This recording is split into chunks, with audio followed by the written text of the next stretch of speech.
one guy right on under. Hey guys and gals, how's it going? This is Squeetee. I'm here with a first time video of doing kind of a review of a live stream. I'm doing this is going to be basically a summarization or things that I find interesting about the last Ashes of Creation live stream, basically their Alpha 1 preview. Pretty much Intrepid Studios is working from home because of the whole coronavirus stuff. And they had Jeff Bard, I believe he's lead designer of the game. I forget their titles exactly. Stephen Sharif is the owner of Intrepid Studios, and he's a director. And then Margaret is the kind of like PR person. And the three of them were all in their own homes, and they managed to get the server up and running. They were VPNing in, and they did basically a 2-hour stream almost, with a lot of stuff of just pretty much them playing the Alpha 1 preview. It's still not ready for release. They don't have a date for A1. I'll just get that out of the way, but it's coming along. Let me show you or talk about my 4 major points of this whole stream that I enjoyed the most or found the most interesting. First up, which I will go to here now, and I'll be throwing up some pictures and we'll be throwing some videos in and just talking over it. First up is the UI is my first main point. This is the A1 Alpha AI, so it's pretty basic. It's there for functionality, not for beautification or whatever you want to call it. So right here in the screen, you can see general AI or UI, excuse me, of the player will see. At the bottom we have the toolbar with what has it got? 12 slots it looks like, and it's got all the abilities, heals. It's got the Q ability on the far left, which I believe is like an auto or a basic attack. I'm not sure what all these abilities are. They don't obviously have names. She was using them. Margaret was the one we were watching play.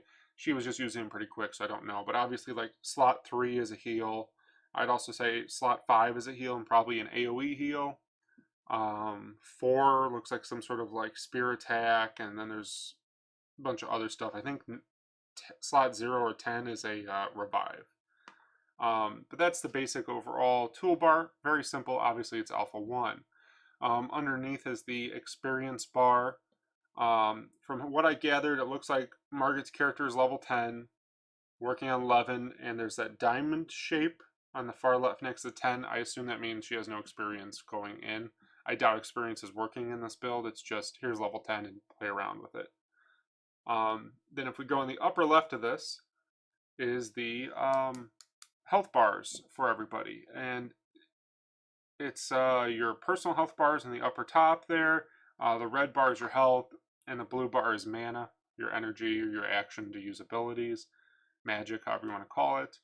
And then down low is your group or squad or raid bar with their health and mana.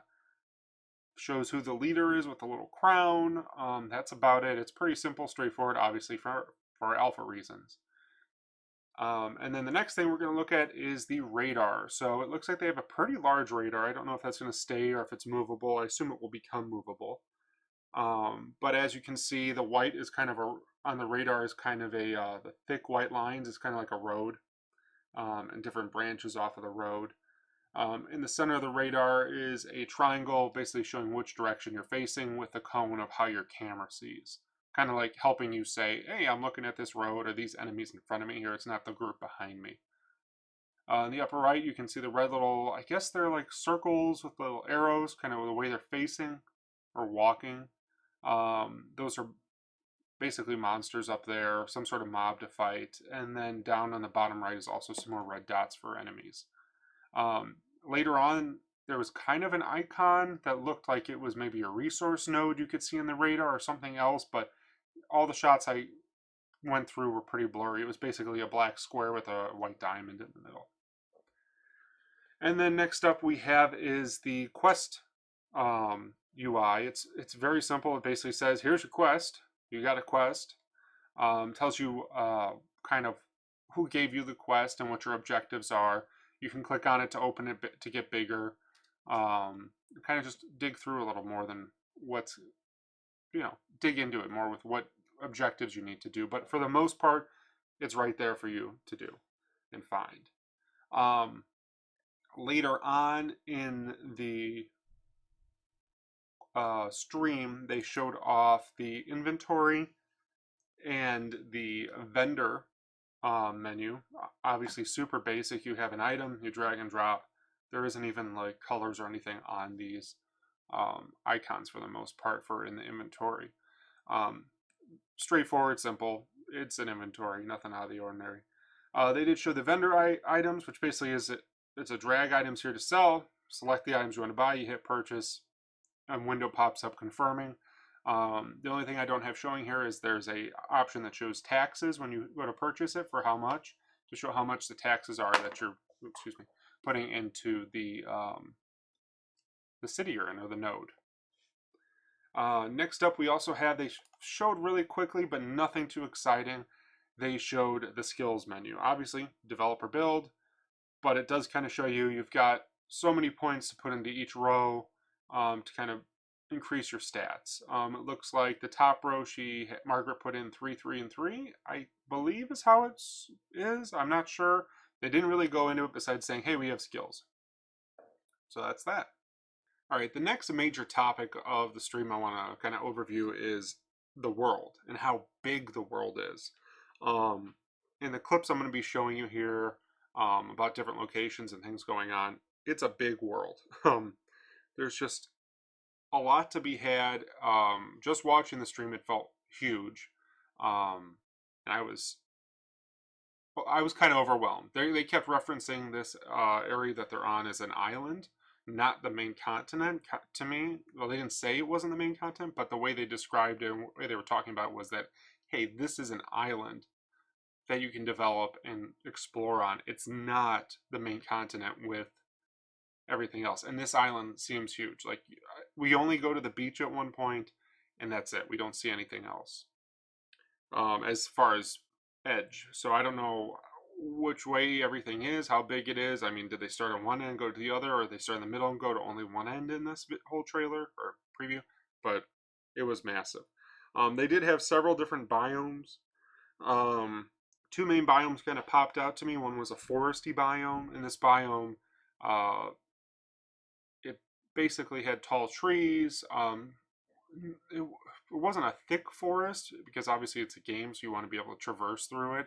Nothing was there to like block your path that you can't go down this path. Everything seems super open.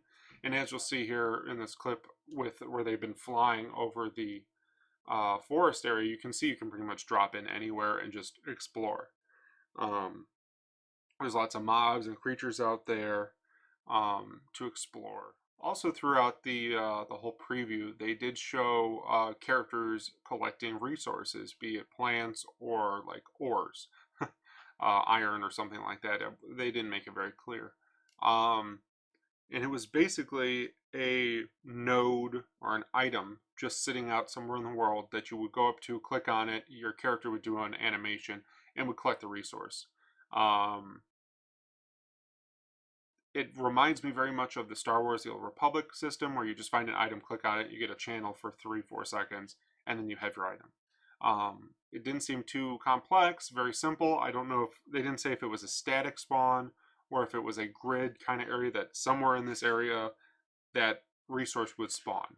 It might run into a whole thing with AFK farmers, things like that. If they're static, you can just keep clicking and just collecting it, things like that. But that's something obviously to look out for in the future. Now, the other biome that they showed, it wasn't a huge one, but it was, to me, significant, was the plains. It looked like it was just a grassy, flat area, no trees,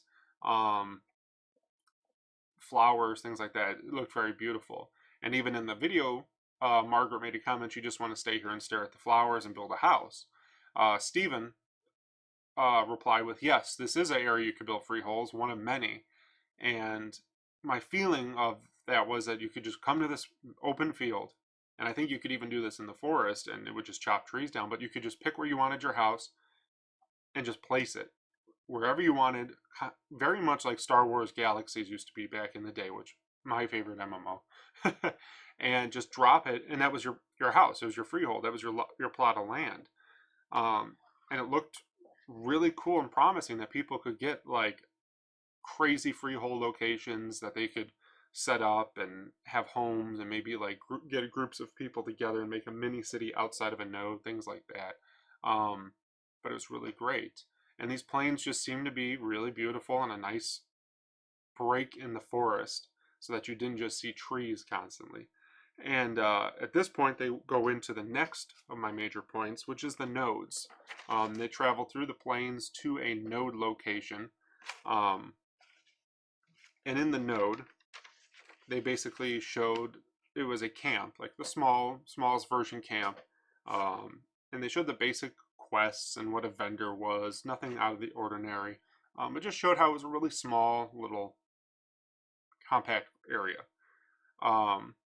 And then they went into showing the next level of the node. They had it set up because it was alpha preview that they could kill one monster and then the node would level up.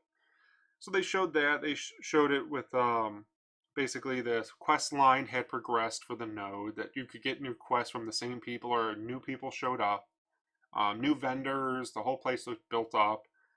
It was at an encampment level, which is like level 2. After that, they did the same thing. They killed another monster, and then they left Margaret in the city while they did it so they could see it change basically in real time. They did the level up, and it went from an encampment to a village. And you could tell that there was like a big progression. Like it was a big step to go from an encampment to a village. Like it felt like a village.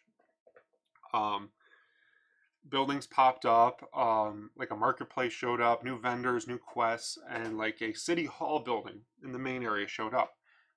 And the city hall building was my one that I'm very much interested in because I'm someone from Star Wars Galaxies who used to be a mayor. I had at one point, I was a crazy person. I had 4 cities on one server I was running between 2 accounts, and then I would dictate my officers and my guild would get one city and they would run it. And we had a whole thing going on. It was great. I loved it. I loved running cities. I would talk to my citizens and figure out what was going on. What do you guys need? What do you want? Something stupid in the city, things like that. Do you want to have an event, etc. And they kind of showed a little bit of that system out. First, they showed off the citizenship mayor system. They showed the mayor menu here. The options to change the tax rate, to increase it or lower it. It looks like there was a base tax rate of 5 or something like that. I couldn't really tell. It was just a bar. They also showed options for hiring guards, elite troops, hiring mercenaries for sieges was mentioned. Increasing guards to caravans leaving your village. So for the most part, it really seemed like going from an encampment to a village was a major jump. Like it was big. And that's when the mayor could step in, and you could actually you could register in this as a citizen at this point, and because you can register as a citizen, you could vote for mayor. So there would be elections. In this demo, they only showed it for 1-minute elections. They said it's going to be a much longer time, probably several days, if I had my guess. But yeah, it showed it like it was a functioning little village that people would want to come in and live there. They didn't show off directly housing, like instanced housing inside the village, but they did mention it, that it was there and sort of working or something at the build, but they didn't go into it. Probably afraid to crash the server. Then they went ahead and showed what a mayor could do for the city, besides just increasing taxes. The mayor went, or Margaret I should say, went to one of the buildings and decided that, hey, I'm going to build an armory here. She went to this, it was an open plot of land, as you'll see here in the video, and she just clicked on the sign. She had the options for alchemist, armory, auction house, blacksmith, and library. I would like to wonder, or I would wonder if you could, at the same time in a village level, have all of those, or if you had one plot of land or maybe 2 plots, that were designated to utility or citizen-driven buildings. I hope it's not one, because you're going to get people are going to get really picky, and you're going to probably see a lot of, like, honestly, probably a lot of armories gearing everyone up, especially at village level. I would like it if there was 2 or 3, so you could kind of pick and choose and maybe do different combos, things like that. They didn't show any buffs off for the armory, what the armory did, besides adding a vendor in the end. So they showed it as she clicked on it, she selected it, started construct here, as you can see, and they went through the stages of it.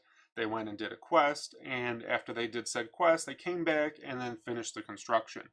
It generated a name for the building, as you'll see here, that basically was, I don't know if it's like a table of like a Excel spreadsheet or a text file in the server that just says, all right, you can pick one of these words and match it with this word, and there's your building.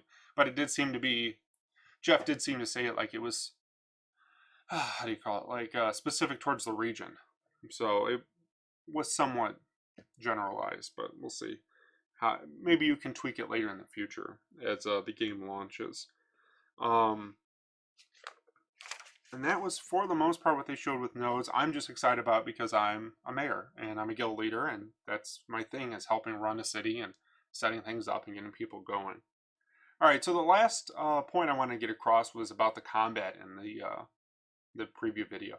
I want to make it very clear, as I have before, this is Alpha 1 preview video, so it's not even Alpha 1 that players will be playing when, who knows when it's going to be released, honestly, but I will be playing Alpha 1, and it won't even be what I will be playing, hopefully. But throughout the whole thing, the preview, they kind of just showed basic combat, nothing too extreme, nothing too exciting. It was just pew, pew, pew. There's nice C abilities, combat effects, very acrobatic combat. It looked like a lot of moving parts for the characters.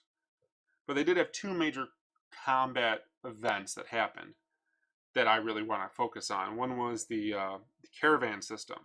They had a kind of a staged caravan. They had some other Intrepid staff running around it, waiting for a battle. I don't know how long they've been waiting. And then the people on the stream from Intrepid ran up to it, interfaced with it, selected, yes, I want to be an attacker. And then instantly the enemy turned red. As you'll see here in the video, and there's some decent PvP combat. They're going back and forth. They're healing. Obviously, it was staged. You don't want to kill the people on the stream. So combat probably could have been a lot better, but it still showed that there's PvP in the game. It looked fun, honestly, from this kind of toned down version of the game, and I enjoyed it. I really wanted. I love the whole concept of caravans, raiding people's stuff that's traveling across continent or whatever you're doing. It just seems super fun to me. So I was really happy when they put this clip in and showed all the combat. Then the other major combat event was the boss battle at the end. They only went in with 3 people. I'm pretty sure you need like 10 people to do this boss battle normally. But it looked really fun. It opened up with this cool cinematic here. Get him! Okay.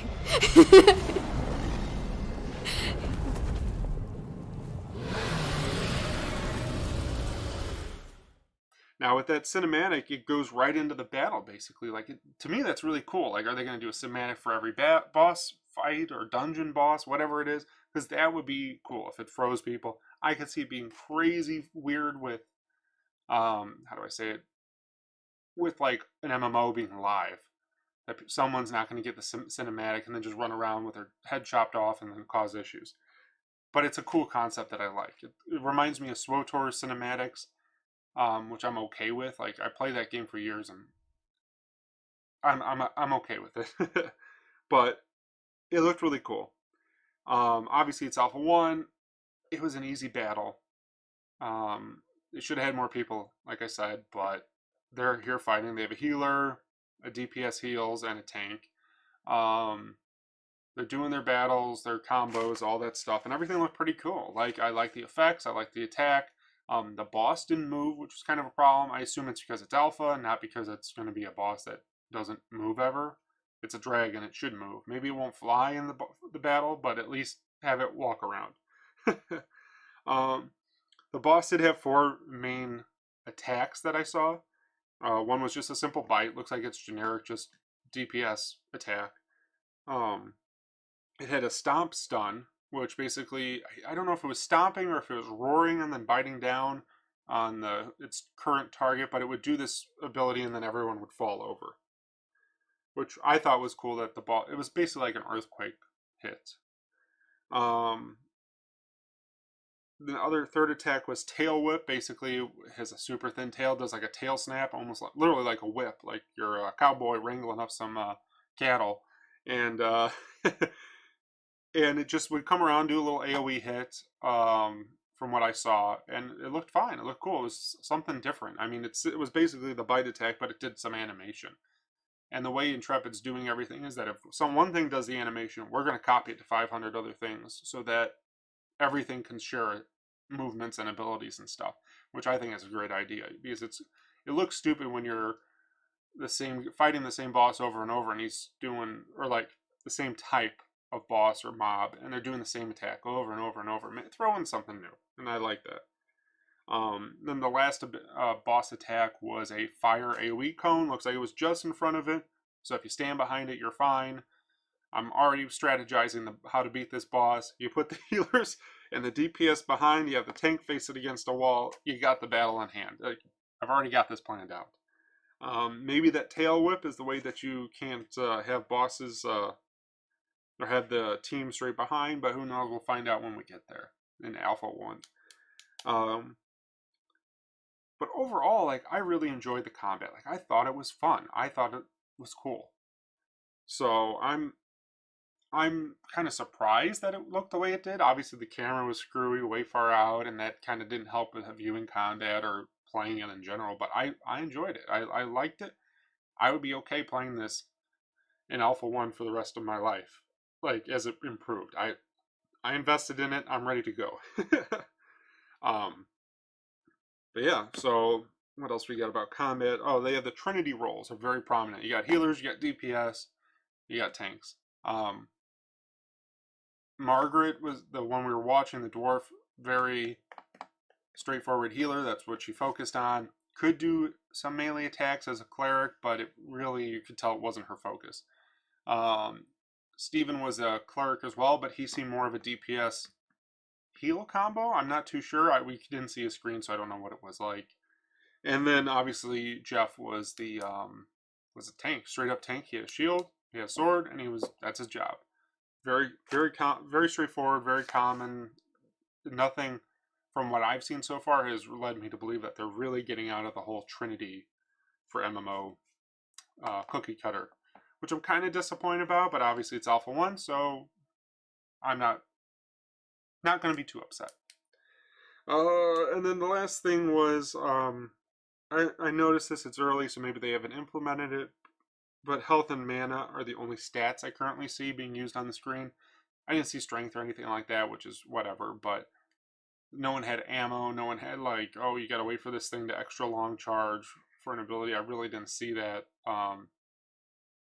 too much. Like, obviously you had abilities that were on cooldown, but nothing like one ability unlocked a second ability so you can combo it. It was all like, just wait for the cooldown, which was alright. Very standard MMO, but we'll see how things progress. And yeah, so that's about it.